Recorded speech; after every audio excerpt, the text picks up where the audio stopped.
Uma dúvida muito comum para quem está iniciando as leituras do Círculo de Bakhtin é saber por quais textos começar e qual linha de leitura seguir. Quais textos eu devo começar, quais vêm depois, quais vêm por último. Quando nós estamos começando as leituras dos textos do Círculo de Bakhtin, uma hipótese que parece inicialmente bastante razoável é nós seguirmos a ordem cronológica de publicação desses textos. E aqui eu vou exemplificar para você que está pensando em seguir essa linha cronológica como você deveria fazer. Se eu quero ler o primeiro texto do Bakhtin, provavelmente o primeiro texto que eu vou conseguir encontrar é o texto Arte e Responsabilidade, que está publicado aqui em Estética da Criação Verbal. Então, nós temos aqui em Estética da Criação Verbal, nessa minha edição, o texto Arte e Responsabilidade. Arte e Responsabilidade. É um texto curto, de apenas menos de 2 páginas. E aí seria interessante você vir aqui ao final, nas notas da edição, em que vai falar Arte e Responsabilidade.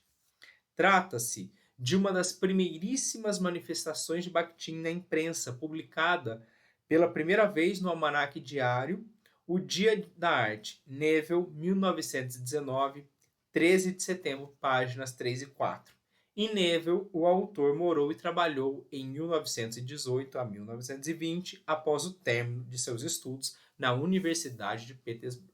Bom, então, eu já li aqui o primeiro texto do Bakhtin. Lembrando que esse texto, Arte e Responsabilidade, está aqui na coletânea Estética da Criação Verbal a partir dessa tradução que sai em 2003. Mas na tradução de Estética da Criação Verbal feita do russo, desculpa, a partir do francês, que saiu em 1992, nós não temos aqui Arte e Responsabilidade. Ela só aparece aqui na edição de 2003, que é feita a partir diretamente do russo pelo professor Paulo Bezerra. Lucas, já li então o primeiro texto.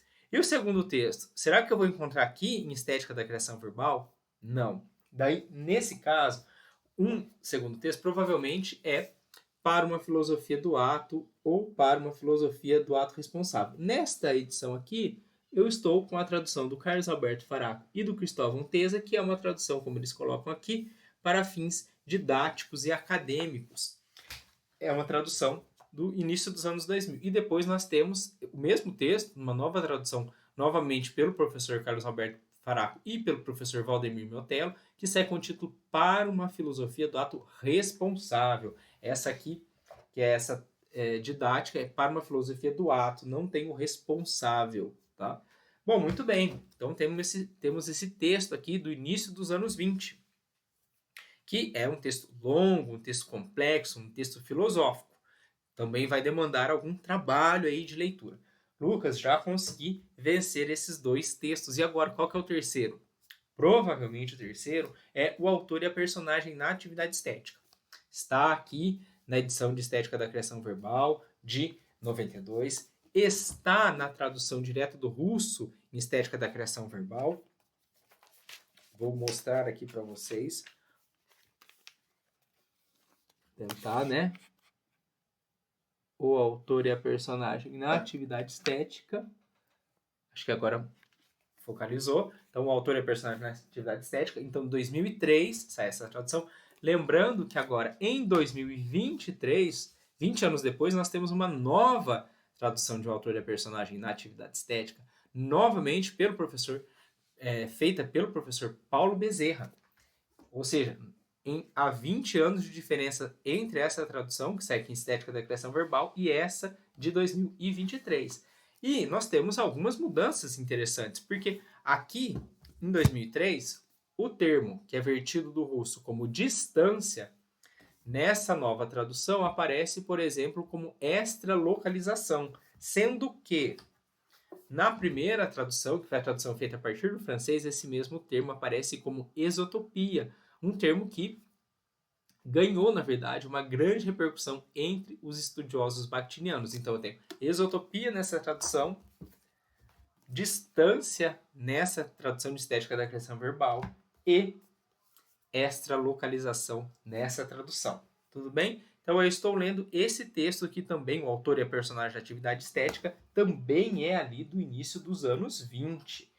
Lucas, já li, e agora qual é o próximo? Provavelmente é o problema do conteúdo, do material e da forma, que eu encontro aqui em questões de literatura e de estética, a teoria do romance. Então eu tenho o problema do conteúdo e do material e da forma publicado aqui nessa tradução. Também é um texto dos anos 20.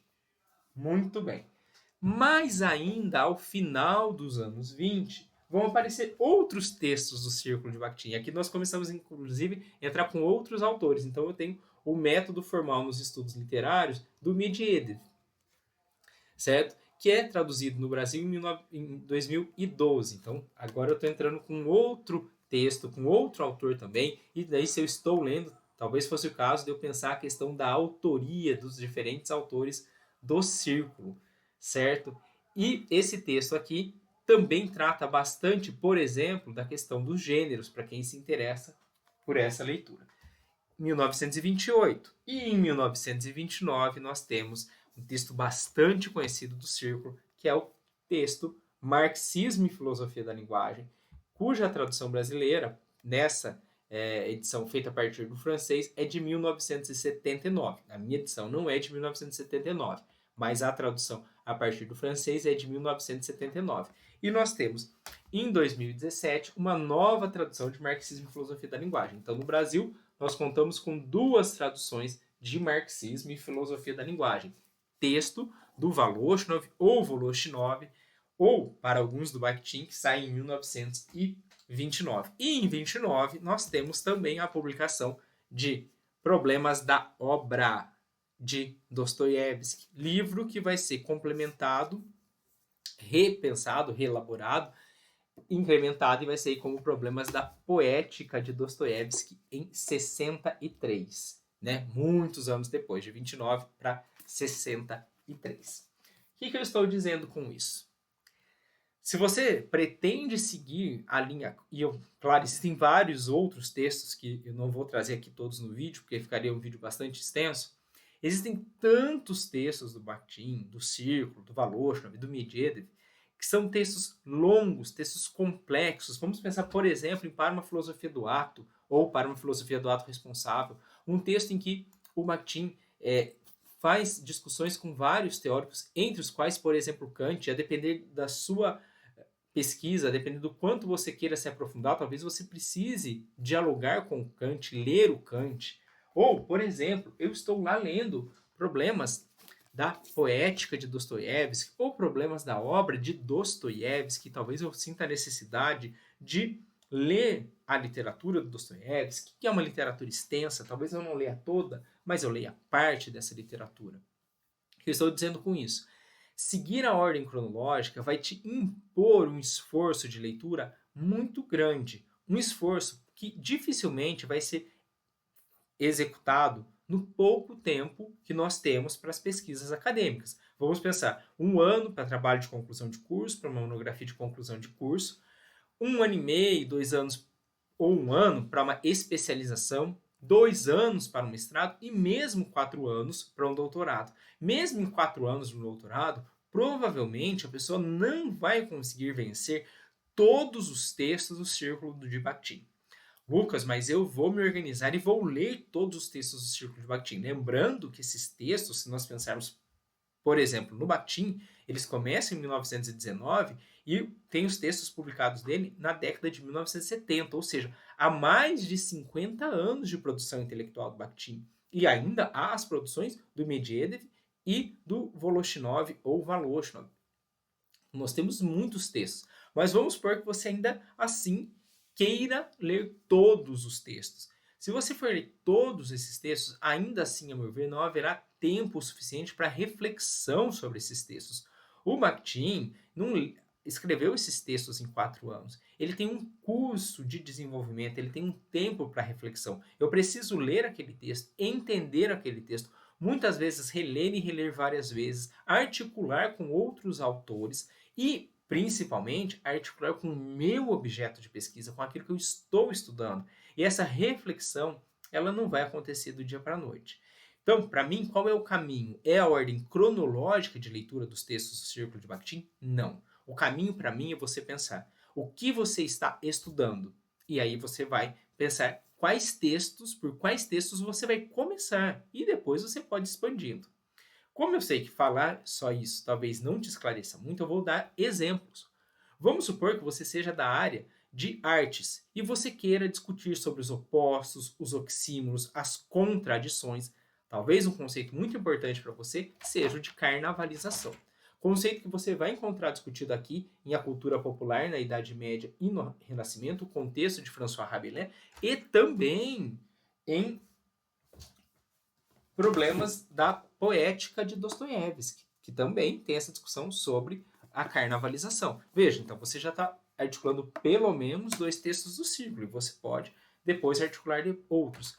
Vamos supor que o seu interesse, na verdade, seja discutir a ideologia. Em qual texto, principalmente, eu vejo muito claramente uma discussão de ideologia? Eu vejo no texto Marxismo e Filosofia da Linguagem, que o Voloshinov vai falar sobre o signo ideológico. Nesse caso, por exemplo, eu posso cotejar essa tradução de 2017 com a tradução anterior.